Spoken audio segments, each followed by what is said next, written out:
দক্ষিণ হালমাৰা মানকাছৰ জিলাৰ সদৰ হাটশিঙিমাৰী বজাৰৰ পৰা মেঘালয়লৈকে সংযোগ পথৰ দাঁতিত থকা নলাৰ ওপৰৰ পদপথৰ বিপদজনক অৱস্থা। পদপথৰ স্লেব ভাঙি যোৱাৰ ফলত ভীষণ অসুবিধাৰ সৃষ্টি হৈছে পথচাৰীৰ। পদপথৰ ভাঙি যোৱা অংশত পথচাৰী পৰি ভয়ংকৰ দুৰ্ঘটনা সংঘটিত হোৱাৰ আশংকাই দেখা দিছে। উক্ত স্থানৰ কাষতে আছে গ্লোবেল চিকিৎসালয় আৰু কেইবাখনো ব্যক্তিগত বিদ্যালয়। সেই পথেদি হাজাৰ হাজাৰ যান বাহন দিনে নিশাই অহা যোৱা কৰি থাকে।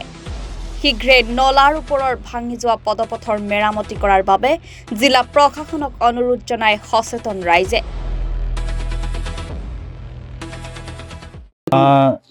মানে বহুতে দুৰ্ঘটনীয় কথা যে আমি ডিস্ট্ৰিক্ট চাচুমা মানকাছৰ হাটশিঙিমাৰী এটা বহুত চলাফৰা ৰাস্তা। এইটো নামনি অসম জাতীয় বিদ্যালয়ৰ স্কুলৰ ল'ৰা ছোৱালী ছাত্ৰ ছাত্ৰী বহুতে এইখন ৰাস্তাৰে আপ ডাউন কৰি থাকে আৰু আমাৰ হস্পিটেলৰো বহুতে ষ্টাফ এইখন ৰাস্তাৰে আপ ডাউন কৰি থাকে, চলাচল কৰি থাকে সদায়।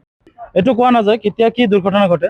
আজি 3 মাহ হ'ল এই ড্ৰেইনৰ অৱস্থা এনেকুৱা হৈ আছে, কিন্তু আমি দেখিছোঁ যে প্ৰশাসনৰ পৰা আমি একোৱে সুবিধা পোৱা নাই এতিয়ালৈকে প্ৰশাসনৰ কোনো মানুহ আহি চোৱা নাই যে এইটো কি অৱস্থা আছে।